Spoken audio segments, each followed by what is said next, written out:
മണിച്ചേട്ടന്റെ auto stand നിറയെ കാരുണ്യമാണ്. കലാഭവൻ മണി സഹജീവികളോട് കാണിച്ച സ്നേഹകാരുണ്യ മാതൃക ചാലക്കുടിയിലെ മണിച്ചേട്ടൻ പേരിലുള്ള ഓട്ടോറിക്ഷ സ്റ്റാൻഡും മാതൃകയാക്കി ഇവിടെ പിന്തുടരുകയാണ്.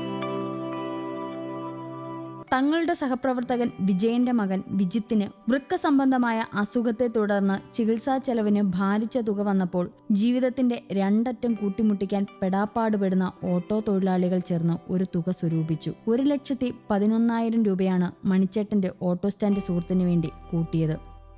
ഞങ്ങളുടെ ഓട്ടോ സ്റ്റാൻഡില് പ്രവർത്തിക്കുന്ന വിജയൻ എന്ന് പറഞ്ഞ ആളുടെ മോന്റെ കിഡ്നി മാറ്റിവെക്കൽ ശസ്ത്രക്രിയയുടെ ഭാഗമായിട്ട് ഞങ്ങൾ ഇവിടുന്ന് എല്ലാ ഡ്രൈവേഴ്സും കൂടി ഈ പൈസ നമ്മളെ കൊണ്ടാവുന്ന, നമുക്കിവിടെ ഓട്ടമൊക്കെ കുറവാണ് നമ്മുടെ സ്റ്റാൻഡിൽ, എന്നാലും നമ്മുടെ എല്ലാ ഡ്രൈവർമാരും സഹകരിച്ച് അവരുടേതാവുന്ന പൈസ പിരിച്ച് 1,10,000 രൂപ 11,000 രൂപ അല്ലേ നമ്മൾ പിരിച്ച് ആൾക്ക് കൈമാറി.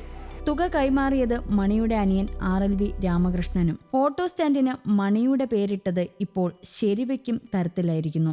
മണിച്ചേട്ടന്റെ വേർപാടിന്റെ ഓരോ അനുസ്മരണത്തിലും ഈ സ്റ്റാൻഡ് സങ്കടക്കടലായി മാറും. സ്നേഹനിധിയായ ആ ചാലക്കുടിക്കാരൻ അത്രയ്ക്ക് പ്രിയപ്പെട്ടതാണ് ഇവർക്ക്.